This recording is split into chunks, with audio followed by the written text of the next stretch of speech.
Hello viewers, আসসালামু আলাইকুম। আমি একটি মজার রেসিপি নিয়ে হাজির হলাম। আজকে আমার রেসিপিটির নাম হচ্ছে সাতকরা দিয়ে গরু মাংস। তো প্রথমে আমি মাংসগুলোর মধ্যে 2 টেবিল চামচ টক দই দিতে তো ব্রাউন কালার করে রাখা আগের থেকে বেরেস্তাগুলো দিয়ে দিলাম।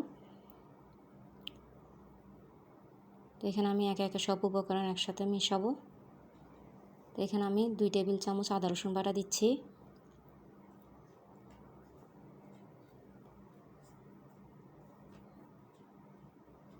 দেখতে পাচ্ছেন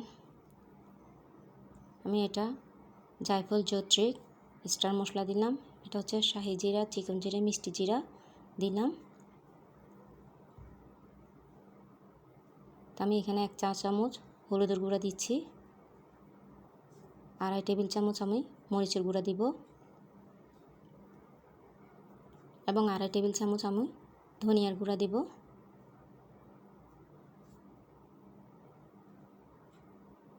আর যেহেতু আমি রান্নাটা একসাথে মেখে নিব, তাই আমি মশলাগুলো একসাথে দিয়ে দিচ্ছি। এলাচ, দারুচিনি দিলাম, 2টা তেজপাতা দিব। দেখতে পাচ্ছেন আমি এক এক করে সব উপকরণ কিন্তু দিয়ে দিচ্ছি।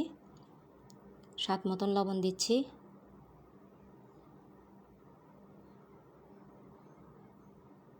দেখতে পাচ্ছেন এখানে আমি কয়েক টুকরো টমেটো কুচিও দিচ্ছি। পেঁয়াজ কুচি দিচ্ছি আমি। সামান্য পরিমাণ টমেটো সসও দিব এবং সামান্য পরিমাণ পানি দিয়ে আমি এগুলো প্রথমে ভালো করে মেখে ফেলবো। একদম অল্প পরিমাণ পানি দিয়ে কিন্তু আমি এখন মেখে ফেলবো এগুলো, যেহেতু আমি আবার তেল দিয়ে এগুলোকে মাখবো। তো আমার যেহেতু পানি দিয়ে মাখা হয়ে গেছে, এখন আমি তেল দিয়ে বাকিগুলো আবার ভালো করে মেখে নিব এবং ভালো করে মাখবো যাতে করে মাংসগুলোর গায়ে মশলাগুলো লেগে যায়। এতে করে কিন্তু মাংসগুলো তাড়াতাড়ি সিদ্ধ হয়ে যাবে। আর এখানে কিন্তু আমি একদম অল্প পরিমাণ পানি দিব, জাস্ট হাত ধোয়ার মতন করে। দেখতে পাচ্ছেন এখানে কিন্তু বেশি পানি লাগবে না, এতে হয়ে যাবে। তো আমি চুলাতে বসিয়ে দিলাম। দেখতে পাচ্ছেন তো যেহেতু আমার মাংসগুলো সিদ্ধ হয়ে গেলে এর মাঝে আমি সাতকরাগুলো দিয়ে দিচ্ছি। আর এই সাতকরাগুলো কিন্তু সিলেট থেকে আনা। যখন আমি সিলেটে গিয়েছিলাম সাথে সাতকরা চারাটাও নিয়ে আসলাম। আমার গাছটা অনেক বড় হয়েছে মাশাআল্লাহ, যদিও এখনও ফল ধরে নেই। তো এর মাঝে আমি একটু রাঁধুনি মশলা দিলাম এবং পেঁয়াজ বেরেস্তা দিয়ে আমি কিন্তু নামিয়ে ফেলবো, যেহেতু আমার মাংসগুলো হয়ে গেল।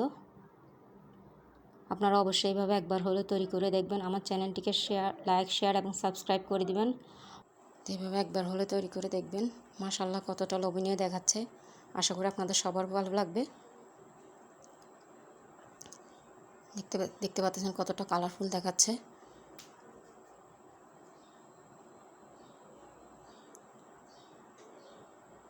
খুবই অসাধারণ একটা রান্না।